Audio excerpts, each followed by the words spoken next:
Le grand jour et les yeux du monde entier se sont rivés du côté de Libreville au Gabon. Junior Bongo et Julia Otombongo. Un mariage qui fait parler en Afrique centrale. Un mariage, de grandes familles, plusieurs chefs d'État et surtout beaucoup de questions. Le mariage de Junior Bongo Ondimba et de Julia Otombongo aurait pu rester une affaire strictement familiale. Mais compte tenu des noms, des familles et des personnalités présentes, l'événement a rapidement dépassé le cadre d'une simple célébration matrimoniale. Alors, que s'est-il réellement passé? Pourquoi cette union suscite-t-elle autant de réactions? Et derrière les festivités, faut-il voir uniquement une histoire d'amour ou également un rapprochement entre plusieurs siècles d'influence d'Afrique centrale? Le retour sur un mariage qui n'a laissé personne indifférent. Une union entre deux familles connues. Junior Bongo Ondimba n'est pas un inconnu dans la vie politique africaine. Il est le fils de l'ancien président gabonais Omar Bongo Ondimba et de Edith Lucie Bongo Ondimba, elle-même fille du président congolais Denis Sassou Nguesso. Autrement dit, Junior Bongo se retrouve au croisement de deux familles qui ont profondément marqué l'histoire politique du Gabon et du Congo. De son côté, Julia Otombongo est issue de la famille de feu Pierre Otombongo, figure connue du monde économique congolais. L'union entre les deux jeunes mariés rapproche donc des familles déjà connues dans le milieu politique, économique et social de l'Afrique centrale. Et c'est précisément cette dimension familiale qui donne à ces mariages une résonance particulière. Les festivités ne sont pas limitées à une seule cérémonie. Les couples avaient déjà célébré son mariage coutumier au Congo en août 2025. Puis, en janvier 2026, les cérémonies civiles et religieuses ont eu lieu à Libreville au Gabon. Et pour cette grande occasion, plusieurs personnalités du premier plan ont fait le déplacement. Parmi les invités figuraient notamment le président congolais Denis Sassou Nguesso, le président du Gabon Brice Clotaire Oligui Nguema, le président congolais Félix Tshisekedi, ainsi que le président équato-guinéen Teodoro Obiangema Basogo. La présence de plusieurs dirigeants africains a immédiatement donné à l'événement une dimension qui dépasse largement le cercle familial. Quand un mariage devient un événement politique, la question que beaucoup se posent est simple. Peut-on encore parler d'un simple mariage privé lorsque plusieurs chefs d'État et personnalités politiques majeures se retrouvent au même endroit pour célébrer une famille? Bien évidemment, la présence des dirigeants ne signifie pas automatiquement qu'un agenda politique s'est caché derrière la cérémonie. Un mariage reste avant tout un événement familial. Mais en Afrique centrale, le lien entre famille politique, pouvoir, réseau économique et relations personnelles sont souvent observés avec beaucoup d'attention. Et Junior Bongo possède justement un nom qui, à lui seul, suffit pour susciter des interrogations. Son père Omar Bongo a dirigé le Gabon pendant plus de 4 décennies. Sa mère, Edith Lucie Bongo, était la fille de Denis Sassou Nguesso.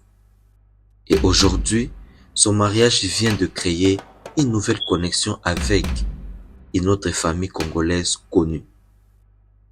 Le critique sur les réseaux sociaux. Comme on pouvait s'y attendre, les réactions n'ont pas toutes été positives. Certains internautes ont dénoncé ce qu'ils considèrent comme une nouvelle illustration du poids des grandes familles dans la vie politique et économique de l'Afrique centrale. Pour ces critiques, ce genre de rassemblement rappelle que certaines élites africaines évoluent dans un cercle très fermé où les relations familiales et personnelles traversent les frontières nationales. D'autres se sont surtout interrogés sur les coûts et les fastes de ces libérations. Une question revient régulièrement. Qui paye quoi? Il faut toutefois être très prudent sur ce point. Les critiques et les interrogations sont nombreuses, mais cela ne signifie pas qu'elles constituent de faits établis. Il serait donc hasardeux d'affirmer sans preuve que les fonds publics auraient été utilisés pour financer les festivités. Junior Bongo, un retour en politique. Une autre question revient également dans les discussions. Junior Bongo prépare-t-il son retour sur le devant de la scène politique? Son nom est évidemment associé à l'ancien pouvoir gabonais et à la famille présidentielle congolaise. Mais pour l'instant, il faut distinguer les spéculations de faits. La forte présence des personnalités politiques autour de son mariage peut alimenter des commentaires et des interprétations, mais elle ne constitue pas en elle-même la preuve d'un projet politique. Il n'en demeure pas moins que Junior Bongo reste une personnalité dont les mouvements et les relations sont suivis avec attention. Merci de suivre le restant de ces cérémonies et on va se retrouver à la prochaine. C'est le grand jour et les yeux du monde entier se sont rivés du côté de Libreville au Gabon. Tirés à 4 épingles, les invités de marque reflétaient tout le prestige de la cérémonie. Cette union fastueuse a, comme qui dirait, rassemblé de nombreuses personnalités politiques de premier plan. Un an après leur mariage coutumier, Omar Denis Junior Bongo et Julia Pasquiel Otto ont décidé de légaliser leur union lors d'une cérémonie éclatante à la résidence d'Oyo à Libreville. Étaient présents 3 présidents en exercice, à savoir son Excellence Brice Clotaire Oligui Nguema du Gabon, Félix Antoine Tshisekedi de la République démocratique du Congo, Denis Sassou Nguesso du Congo, ainsi que l'ancien président de Guinée, Alpha Condé. La cérémonie a débuté avec l'arrivée du futur marié Omar Denis Junior, qui a fait son entrée aux côtés de sa sœur Yacine Bongo. L'officier d'état civil et maire adjoint de la commune de Libreville a ensuite rappelé aux futurs mariés le régime matrimonial qu'ils ont retenu pour leur union. Concrètement, Junior et Julia ont choisi la monogamie avec le régime de la séparation des biens. Un choix estimé consciencieux par de nombreux observateurs, mais jugé inadéquat par de nombreuses mauvaises langues. Monsieur Bongo Ondimba Omar Denis Junior, voulez-vous prendre pour épouse légitime, pour le meilleur et pour le pire, Mademoiselle Otto Bongo Pasquier Julia, ici présente à vos côtés? Oui, je le veux, monsieur le maire. Mademoiselle Otto Bongo Pasquier Julia, consentez-vous à prendre pour époux légitime, pour le meilleur et pour le pire, Monsieur Bongo Ondimba Omar Denis Junior, ici présent à vos côtés? Oui, je le veux. Puis vint l'étape des vœux du mariage et du port des alliances. Bongo Ondimba, ainsi je t'appelle à présent. Tu es la seule demeure qui vaille à mon cœur. Tu es l'amour de ma vie. J'ai été séduite par toi, car je voulais savoir comment faisait ce garçon qui avait connu le pire et qui pourtant offrait le meilleur. Au milieu de toutes mes idées noires, j'ai pensé, certainement, s'il y arrive, j'en suis aussi capable. Alors j'ai voulu apprendre de toi. Ô combien j'ai appris depuis maintenant 8 ans de cheminement.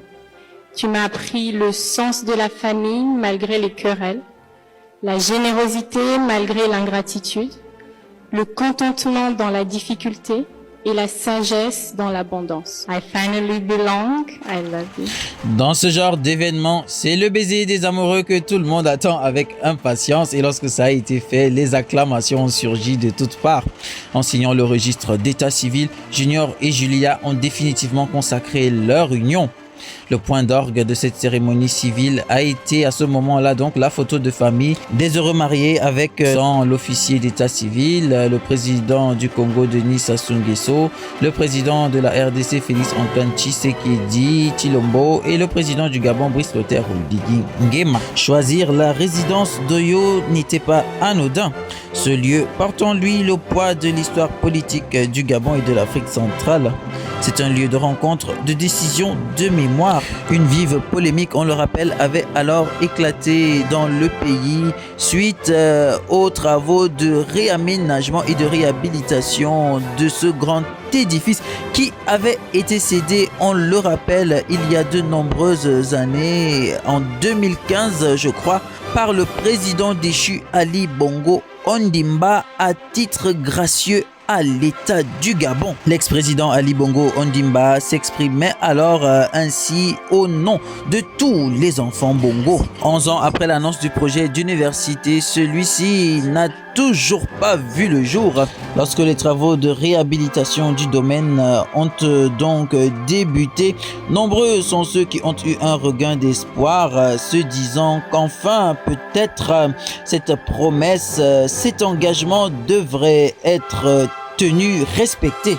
Grande a alors été par la suite la surprise générale de tous ceux qui ont constaté que ces travaux de réhabilitation actifs étaient à remettre sur le compte du mariage du fils de l'ex-président gabonais Omar Bongo Ondimba. La question phare que beaucoup continuent de se poser est alors celle de savoir si après ce grand événement, l'édifice, le domaine, la résidence sera effectivement rétrocédé à l'État pour l'implémentation du projet universitaire comme annoncé par l'ex-chef d'État déchu. Alors que beaucoup ne croient visiblement plus à cette promesse, d'autres par contre continuent d'avoir espoir qu'un jour elle soit réalisée. Toujours est-il que pour l'heure, il n'en est rien et aucun communiqué officiel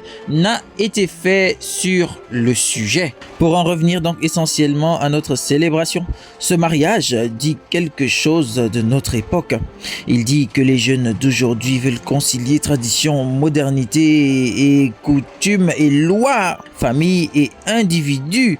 Il dit que l'on peut être issu de grandes familles, occuper des positions visibles et choisir de célébrer l'amour avec dignité et ce sans vulgarité. Il dit que le mariage, malgré tout ce qu'on en dit, garde toute sa force. Parce que le mariage, ce n'est pas une formalité. C'est un acte public, juridique et solennel. C'est le moment où deux personnes décident devant la société de porter ensemble les joies et les épreuves de la vie. On ne peut donc leur souhaiter que le meilleur. On leur souhaite ce que l'on souhaite à tous les couples qui s'aiment vraiment, du temps. Du temps pour se connaître encore mieux, du temps pour rire ensemble, du temps pour traverser les tempêtes en se tenant la main, du temps pour vivre le meilleur. On leur souhaite la patience, celle qui permet de s'écouter quand on n'est pas d'accord.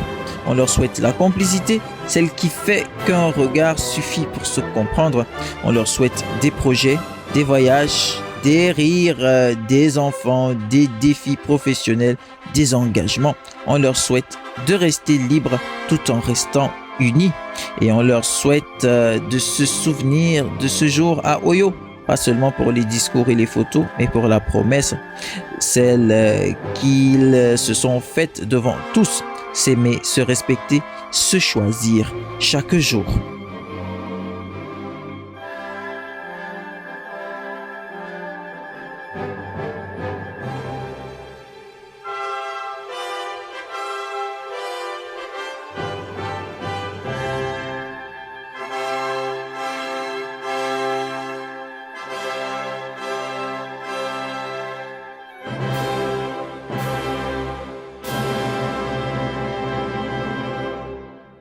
envoyer de l'argent vers l'Afrique du Nord en toute sécurité, en toute tranquillité.